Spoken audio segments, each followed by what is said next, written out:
Hey there, I hope you're having a great day. So you want to be a game master and run a dungeon. Well, this is the video for you because you're going to need a dungeon master's guide. And no, not that one. You're going to need this one made by Justin Alexander. This book replaces every book you might need as a dungeon master. I just got this book. It's not sponsored. A big thing I've been doing lately is exploring how players from older editions ran the game. What rules and mechanics were thrown out with the bathwater when 5e came along. That's what this book teaches, but I also want to talk about the chapter on dungeons in this book. I'm not gonna go over everything. You should get the book and learn yourself, but let's learn how to run a dungeon. There are 5 simple steps to running any dungeon you want, whether it's the forest or an actual dungeon or castle. This book tells you right away what it is. Number 1, describe some key elements of the room without needing the players to roll. Second, ask the players what they want to do based off this free information. 3, respond to the player's choice. You can say yes, yes and, yes but, no but, all without rolling a single die. We do it for conversation and roleplay. Why can't we do it for dungeons? Number 4, repeat this until the players leave the room. Number 5, do it all over again in the next room.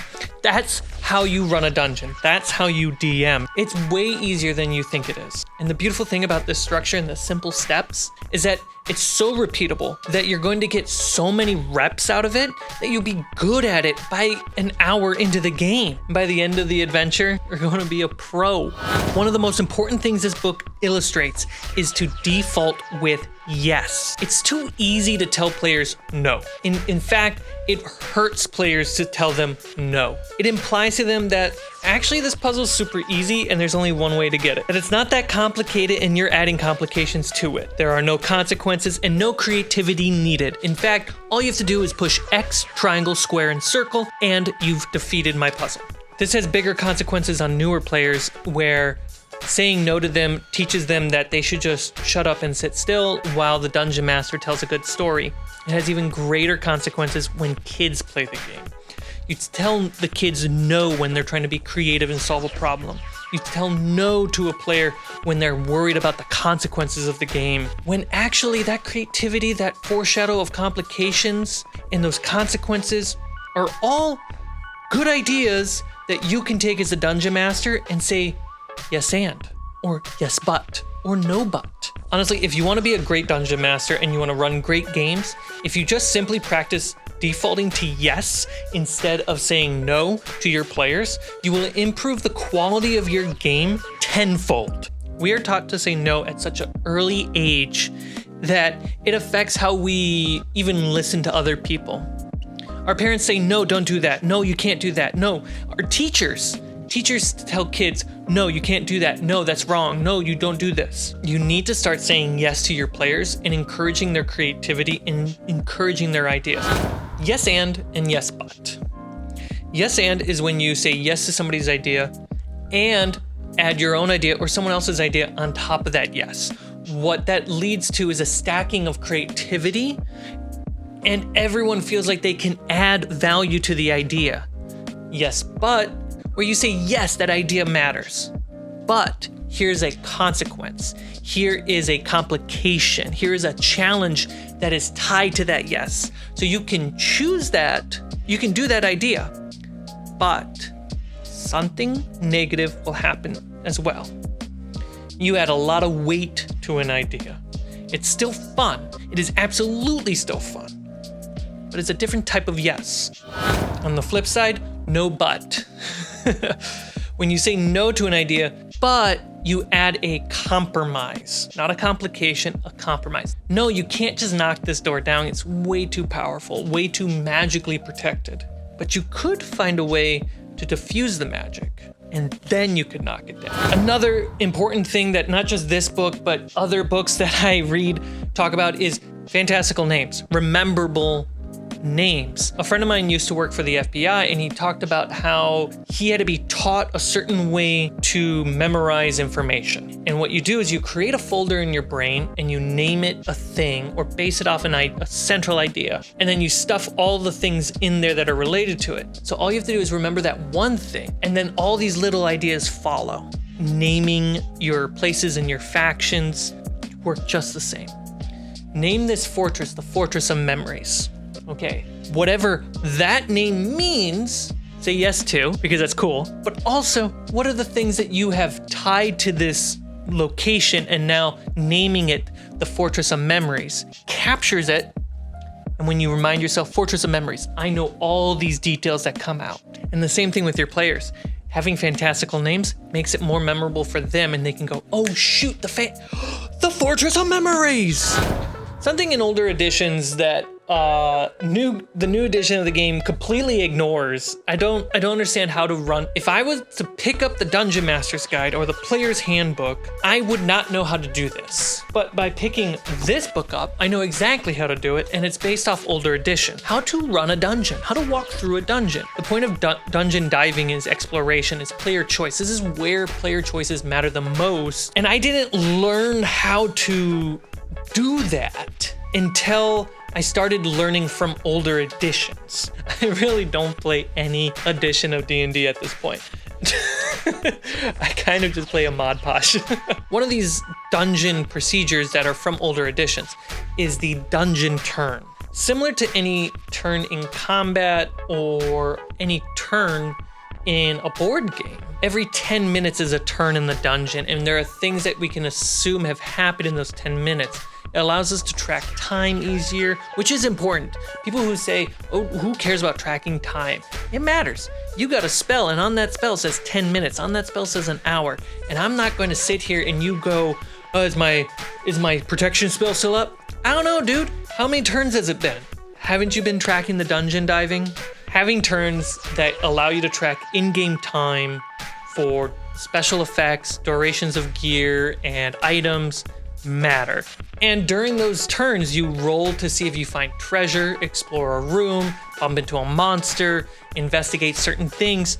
And so in these 10 minutes in-game, players can broadly do stuff that what they could do in combat, but just not rushed. I help my friend over here. I want to go investigate this over here. I want to do that over there. And that eats up your turn. One person gets to do a single thing every turn, and that covers 10 minutes. And that allows the GM to make sure everyone is doing something. You get to say and do something that you want to do, and everyone can respond to that. And we can spend our time having that conversation, because that's what the game is, a conversation. On top of a dungeon example in this book, there are also things like the dungeon running sheet, which comes from older editions, but looking at them like, oh man, I wish all versions of D&D had this. Marching order, it gives you an example of a hallway. So that way you can write down people's names. And so if someone has a torch or a light source, you can see how much that affects. You can see where they are in that space. You get a tracker where you just write checks off, kind of like a spell checklist, and you track the effects and the duration of that effect. There's the party speed, the slowest person in the party. There's a dungeon pace. Physical space can be traveled in the dungeon in those 10 minutes. Or fast pace when they want to hurry that up, but get disadvantage on stealth and perception. So you have to leave it up to books like this, made by legendary dungeon masters who just know their shit. This is something I recently learned about, and I love the fact that this book incorporates it. The monster distance. Oh my God. As a DM who started in 5e, oh my God, monster distance is so good. You roll to see if there's an encounter. I roll some dice to determine how far away it is from the players. Versus standing there going, it's about this. I guess that feels fair. I could do that, or I could just roll and be like, it's this far away. I let the math do it for me. You can roll for direction, which is great. Just a D8. 1, 2, 3, 4, 5, 6, 7, 8. This book should be the beginning of every dungeon master's journey. It really should. It's incredible. Like I said, I started DMing in 5e. Part of becoming a good dungeon master is not just learning the core mechanics of the system that we're all playing and being able to adjudicate the right call. It's also about knowing the right tools to help solve problems that everyone kind of gets stuck in. If you need to run a dungeon or design a dungeon, how do you run it and design it in a way that is player friendly? One of the great things in this book is to learn how to describe your dungeon. And I kind of already knew this, not because of books made by Hasbro, but by other people mentioning it online. And I hope this resonates with you, that this is, oh my gosh. Keep your descriptions pithy, dense, and tight. We don't need a list of invisible information that, is so overwhelming, hard to track. Keep it pithy and tight. And how you're gonna do that is with these next 3 things. 3 senses. So out of all the senses that we could have as a person, list down 3 senses that are important, that can foreshadow a lot of feelings about the place and be clues to what's coming. Think about sight, smell, taste, hearing, touch, balance, movement, temperature, pain, and even ultra-human things. Like, what does your magic allow you to sense? The 3x3 rule.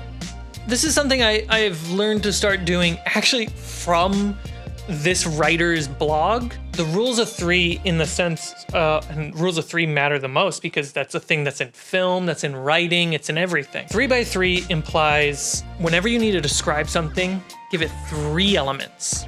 And each element, give it 3 details. There's a fireplace, a crate, and a door. What the 3 details of the 3 elements is, let's give that some resolution. You see a burning fireplace made of stone and skull. You see old decrepit wooden crates. You see a thick iron door covered in dust and something you can't quite tell. Then there is the 2 cool details. It doesn't have to be 2, it can be 1. But the point is to add a cool detail. Just like you would name a place or a faction a cool name, you should do this with one of the details. So taking the example of the iron door, when you look closer, the dust looks like gray skin rather than particles resting on an object. The thing that you can't tell looks like eye sockets in the cracks of metal. Add something. If I was doing this for traveling, I might even say, as you pass by, you notice the tall snow-covered mountain, which at this angle actually looks like a sleeping giant. A sleeping giant mountain. It's just fun ways to remember things. What's really helpful that I found in this book is that when they're talking about dungeons, instead of just describing dungeons, broadly speaking, the book actually starts with a mini adventure recap about the dungeon. And then it shows you maps of the dungeon, and then it explores each room of the dungeon. So it doesn't just give you tools or, broadly speaking, talks about dungeons. It walks you through the scenario, good habits and good behavior as a dungeon master, and what to think about in those situations. I highly recommend this book. If you want the full experience, the link is down below. Go ahead and get the book. I'm not sponsored. I just think it's amazing. I've barely scratched the surface with this book. More videos will come out about it, including a video on the chapter of wilderness travel. I'm Carmichael. Make sure you're having fun playing D&D, and I'll see you next time. Listening to 102.3, where we playeth nothing but chance.